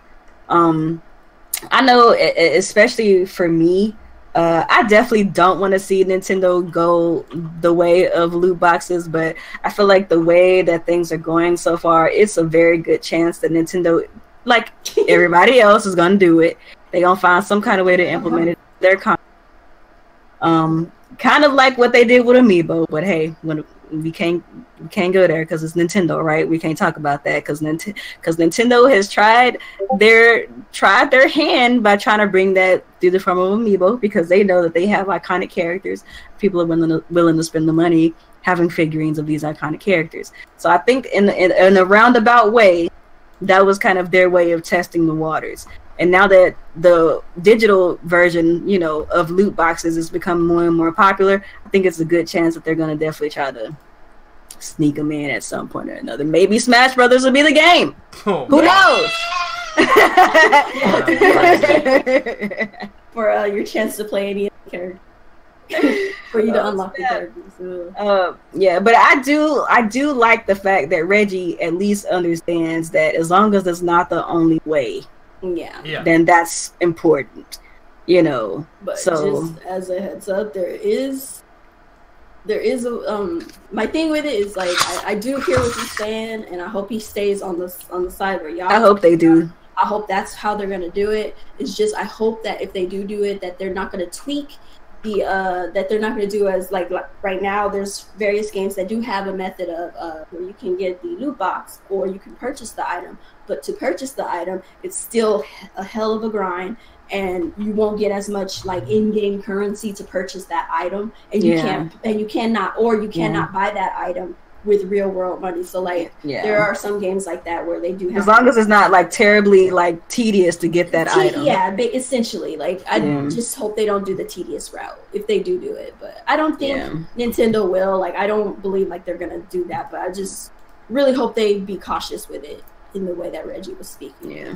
My God, we don't get loot boxes. I know, but we'll see. We'll see going forward. That will definitely be an interesting day. The day that actually happens. Oh boy. I play a lot of free to play games, so I'm used to seeing loot boxes and games like that. But like with games, I can understand. Yeah. I can paid games, no. Paid games, I can. It's like when you want me to spend like $60-$40 on your game, and then you want me to spend more money in your game to even enjoy it more. Like, nah, family, like just give me the game for free and allow me to play your game and see if I think it's worth me putting some money into. Because if I feel like if I feel like your game is worth it, I don't mind throwing some money at you as far as I'm concerned. That's cool. But if you're gonna tell me that I have to pay an admission for your game and then I have to pay more money just to enjoy it, fuck you.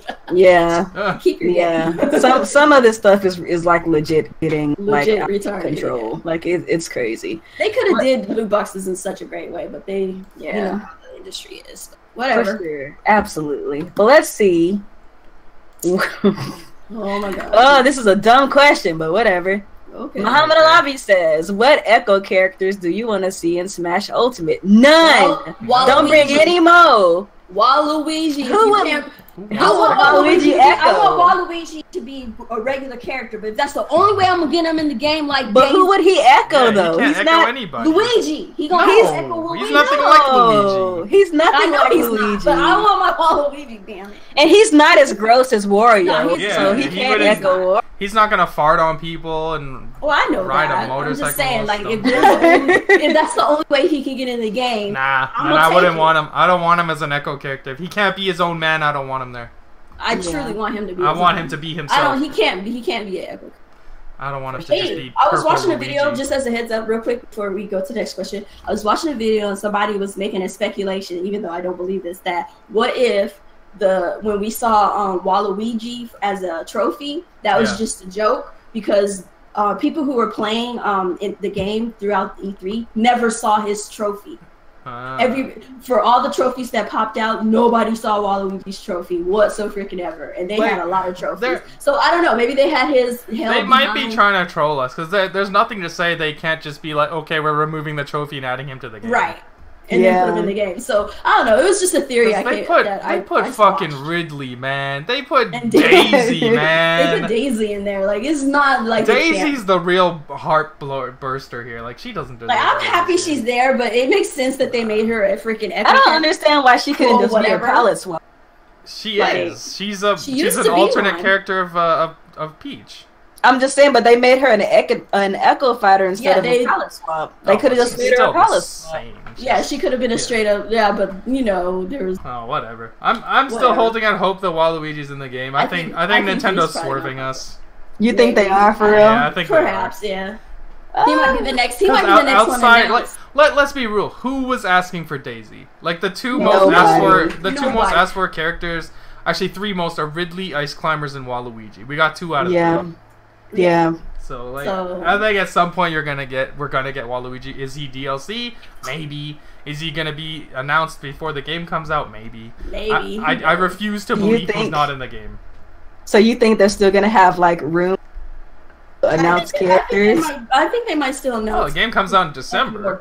It comes out in December. They have time to announce maybe. I mean, I know they have the time, but like they have so many characters already. True, but it's not like they haven't. Warriors Orochi has 170 characters. That's true. Dang, 170. That's crazy. We're talking about chump change with 65 characters. Get out of here. Chump change. Got what? 65 characters to Smash and 100 and what in a row? 170. That's what I'm talking about. Y'all better get to work. Y'all gotta catch up. Yeah. That's so funny. This ain't no Smash Brothers Ultimate. That's Smash Brothers Ultimate. But yes, all right, so no echo characters. God damn. Yes, we got a question from Arfin. He says, "Should Smash Brothers be an online-driven game, updated online and What are you asking, Arfin? What does that even mean? Should Smash Bros be an online-driven game, updated online?" Basically, oh, like I see. Yeah, he wants the game to be online mode only, basically, and Sakurai can update it via that way. Make a new like a games for service game. Is that what he means? Yeah, games for service. That's what he's asking. Yeah. And then Sakurai to work on a new IP or Kid Icarus instead of making a new Smash Brothers every gen. Would that really be that bad? Like, do we need a brand new Smash game every console? Can't they just keep the same Smash I game think with it should transition to a game as a service. Right. Like you could just add more heroes. That's the same thing I've been saying for Mario Kart. Like, I don't give a shit if we get Mario Kart 9. I'm happy if they just add more stages and more characters. They just add more stages and more characters and that's just and even if they were and even if they were to change the mechanics, that could still be in the form of an update. And an update, they could definitely do that. Like games do it all the time, where they update mechanics. It's not inherently a bad thing. Like that at this point, Smash Brothers might as well be a online, driven game. At this point, I feel like that too. It would save them a lot of time and energy and money too. By the way, yeah, you can do everything because we don't have to buy it every freaking time a new console comes out. We could just pick up where we left off or some type of deal. You can do everything through a freaking update now. You can even add you can add texture packs, like everything you can do online now. Also lock people out of their accounts. Yeah. There's a lot of non-questions in here. Why do y'all don't put non-questions in the questions? If y'all ain't got no questions, delete them anyways. Deleting them. This is for questions. If you want to talk in the general chat room. That's what it's for. Yeah. T-Dude says, "Did you know that Twitter says that Nintendo is the most topic during E3, while Microsoft takes second and Sony took fifth?" That can't be true. Sony always wins. I actually heard about that. That usually tends to happen with Nintendo things. Yeah, Nintendo I don't know why. Always gets talked the most about on Twitter. But why though? They don't really have the most fans. The people that hate Nintendo talk about them twice as much, and the people that love Nintendo talk about them all the time. That's true. You would think that most people actually talk about Microsoft because they showed a lot at their. People don't want to give them shine though. They want to pretend like Nintendo or Sony. Microsoft actually had a good show. I ain't got nothing to hate on. Yeah, I ain't got nothing to hate on with that show. So we got a question from Shadow Boxing. Sorry. He said, "Should anyone be surprised Sony showed the basic stuff we already knew about?" Okay, that's not a question for us. Responding to the stop talking to people in the questions chat. This is not for them. It's for us. Let's delete them all. Freak. I'm deleting anything that ain't a question. He's still Muhammad Alavi says, "What are your thoughts about the rabid Waluigi fans like Alex attacking Sakurai's social media accounts?" Fuck you, Sakurai. I forgot to mention that. I'm gonna troll his ass till I get Waluigi. I'm gonna harass him until I get my way. There's people legit harassing Sakurai's Twitter because Waluigi's not in the game. I'm just gonna tweet him every day. How your fingers? How your fingers? No. Every Y'all day, gotta stop harassing people on the internet. Harass him every day till I get Waluigi. Even if you don't make it in. I'm gonna do it every day. Don't do that. Until Shaq Fu gets up to 90 on Metacritic, I'm gonna keep bothering Sakurai. That is never happening, buddy. He's gonna get bothered for life. Super Smash Bros. 17 would be out, and that game would never get that high of a score. Damn. Jalen Pipes asks, "If you had to choose Adventure Mode from Smash Melee or Subspace Emissary from Brawl to return in the Ultimate, Subspace Emissary! Which one would you choose?" That's not even a question, guy. Subspace Emissary is the definitive adventure mode. That was the greatest part of that shitty ass Smash Brothers on Wii. T-Dude says, "Do you believe that Daisy is gonna dethrone Peach, Rosalita, and any of the divas as the queen of Smash Bros. Ultimate?" I don't think I heard that right. And I don't even have a problem with Daisy, but no. How absolutely not. What? Absolutely. First of all, those chicks. Okay, I don't understand why people like Daisy. What is there to like about this gutter trash hoe? Because she's not bougie. She's very down to earth. That just means she's poor. Even so, people. What is this infatuation with Daisy? She's a more relatable. She's more relatable princess than Peach. How's she relatable? Because Luigi found her turning tricks in a back alley, and he needed a partner for tennis. That's how she's relatable. Then Rosalina is high all the time. Like she on like moon dust. She on that moon dust. Oh my god. Rosalina, you gotta admit, Rosalina do be looking high. Looking high all the time. She running high. around here with these freaking stars floating around. Like nobody sees the stars for her, and everybody wondering how she's floating around on the ground. And because she's high out of her mind. Put your feet on the ground. Why are you floating and shit? What you what I'm hearing right now. She is smoking the best moon dust in the galaxy right now. This chick floating all the damn time, with stars that no one can see. Peach over here getting kidnapped by her husband every 5 seconds and won't tell. And traveling across kingdoms and John. And won't tell Mario she married and got kids, and he over here just sniffing behind her, and Daisy just she the broke hoe around the corner that everybody can to. But Daisy's just like the tricycle. Everyone gets a ride. That's all she's doing. Oh man. Oh jeez. Oh jeez. She's the village who bicycle, the real man. diva is as far as Smash. The real diva out of the princess. Bayonetta. Well, so there you go. Out of the Mushroom Kingdom princesses, it's obviously Rosalina. Yeah. Oh too. I'm not gonna say she's a hoe. She just Ain't no smoke a hoe. lot. She's too classy to be a hoe. She smokes a lot. Can you imagine like Rosalina's just like smoke weed every day? Smoke weed. She's basically Snoop Dogg. Right? She got like selfies with like Snoop Dogg and John. Exactly. Like, But yeah, like Daisy's a hoe. I don't understand why people like Daisy so much. I'll never understand. She wear Daisy. Oh, Unforgiven said Daisy was a man before. That makes a lot of sense. That actually makes a lot of sense. Muhammad Alavi says, "What new first-party Nintendo titles do you being announced exclusively for the 3DS?" None. None. Huh? What is that? What is None. 3DS? Are you mad because Gears of War Tactics ain't on your Xbox? Ain't gonna happen to 3DS guy. I think Nintendo first party people are done. Yeah, first party's done. Other than that Armadillo game. Yeah, but that's not a high profile like Nintendo. Still first party.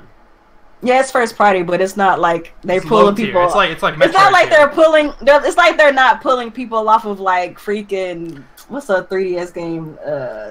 It's not like people like they're pulling people off freaking like Fire Emblem, for example, to work on freaking. Yeah.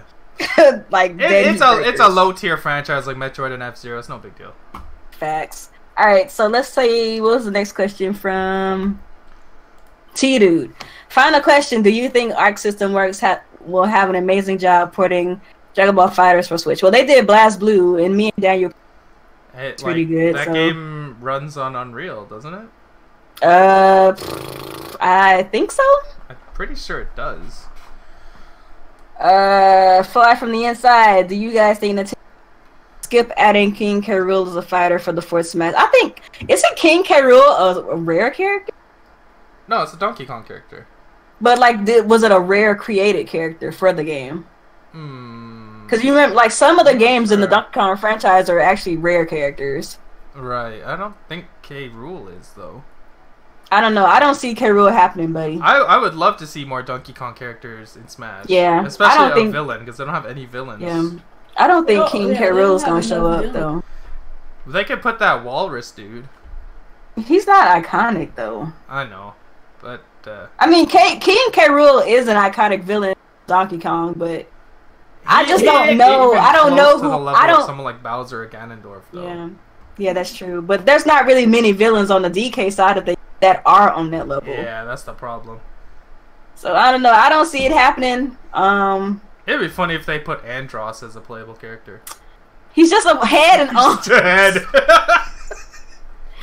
I don't even think he has arms. Is he just a head? He's just a head. What are they gonna do? Well, I know he's an assist trophy. Yeah, he's an assist trophy. He's a really annoying assist trophy. Yes, he is. I'm pretty sure Nintendo owns King K. Rool. Maybe. I don't know. Either way, I would love to have him in Smash more than fucking Daisy. Super Nerd says, do you think that we see Princess Peach a Princess Peach game for Switch? Absolutely. With this whole women in gaming movement, absolutely. Oh no, we can do better. We gonna get Super I heard Peach that too. I heard that Princess Peach game on the DS is actually really good though. I heard it was too. So even if they remake that game with like good graphics on the Switch, I think that'd be cool. Yeah. All right, I'm gonna answer one more question and then we're gonna bounce here, y'all.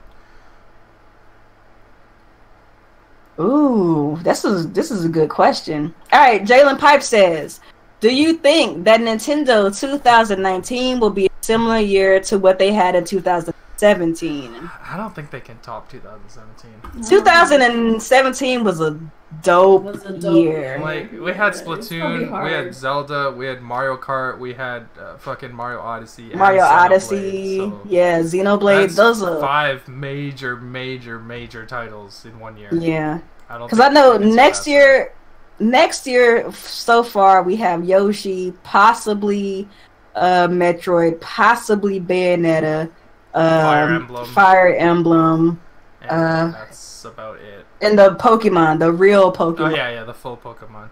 So those games are obviously, yeah, those games are obviously big Nintendo franchises, but you don't get no bigger than Mario and Zelda. And then Xenoblade is the premier RPG at this point for Nintendo. Have we heard any news about that Shin Megami Tensei game? Nope. That's a couple years out. Okay. So that Shin Megami Tensei game is just under the radar. We don't know what's happening with that game. I was surprised they gave us a trailer last year. Like, what the freak? I know, like, if you ain't got nothing on it. I think they showed that way too early. They way too early. Yeah, they did. Because, like, we found out, what, like 6 months later that they hadn't even started on the game? Mm-hmm. Right. So, like, that game is probably late 2019, probably 2020. 2020, probably. Yeah. Because if there's any news about it, we'd have heard about it. Oh, yeah, Damon X Machina's next year. That's a new IP. Yeah, that's not a first party IP, but yeah. Yeah. I thought we were talking about first party stuff. But yeah, that game's gonna be fire. A new IP. It's gonna be a good game, but it doesn't. We're just talking about exclusives, and that game's gonna be fucking fire. But you know what the fire game is Morphe's Law. They waited too long. It's a little. I still want that game, but I'm afraid for that game. That game's gonna be a hard sell. Like, I was super hyped for it, but I don't think. I still care about it. It's just like I'm scared that other people don't care about it anymore. Because I like the idea. I don't like think anybody's gonna be jumping off Fortnite to go try to play that. But Fortnite and Morphe's Law are two different games. True, but it's like these are Nintendo fans. Most we'll see. We'll have to see. It's gonna be a hard sell when you got Fortnite. Yeah. Yeah. As long as it's far away from Fortnite, it might have a chance. All right, so we're gonna wrap it up here, guys. We are not answering. Do apologize for that. We don't want to go into F-boy hours. You know how to. So let's go ahead and close out the show by giving our outros. Alex, give your outro. Let the people know where they can find you. Alright, what's going on, everyone? I just sit here. This is another week of Team Red Talks Nintendo. All of a sudden, Alex is Jamaican, but okay. Okay. Yeah, this was a fun week. Women in gaming are taking over, so watch your backs, men. Keep strong. Don't let them take you over. Stay strong, guys. You have my condolences. Somehow Daisy made it into Smash. This is my worst nightmare. There's a lot of big things going on with the Switch. So it's gonna be a good year, solid year, and it looks like they're gonna get more games, which is fantastic. And yeah, that's about it. You can find me social media wise on Twitter. That's definitely Twitter and Discord is where I'm easily the most active. On Twitter, it's @ActiveSinGaming, and join our Discord. It'll be in my description. It'll be in Kuuppon's description. It'll be in Nia's description. The Discord is a lot of fun, so make sure to join that. For sure, Kuuppon. Hey, so if you hadn't noticed already, my name has been changed. Kuuppon Stives to Kuuppon Struggle. Hey. But mostly all my stuff is Kuuppon and Kuuppon Struggles, except for at Facebook. I can't seem to get it to switch over, so F that shit. So it's still Kuuppon Stives over there, but we'll figure it out. But you guys know where to find me. I'm always floating around on the interwebs doing some stupid shit for no reason whatsoever because it's fun. That's just how I roll. For sure. But I'll probably be doing some streaming maybe later this week, maybe not. I don't know. Depends. For sure. Look for me. You'll find me. For sure. For sure. And of course, you guys already know who it is. Me or the video. Oh, get out again. Uh-oh. No. If you're watching this on my other social media sites, you can find me on YouTube at TheVideoGamHer, Mixer, and Twitch at TheVideoGamHer. And of course, you can find me on Twitter at TheVideoGamHer. Thank you guys so much again for coming out and watching the podcast. And we will holler at you guys next week. Peace out. Deuces. See ya.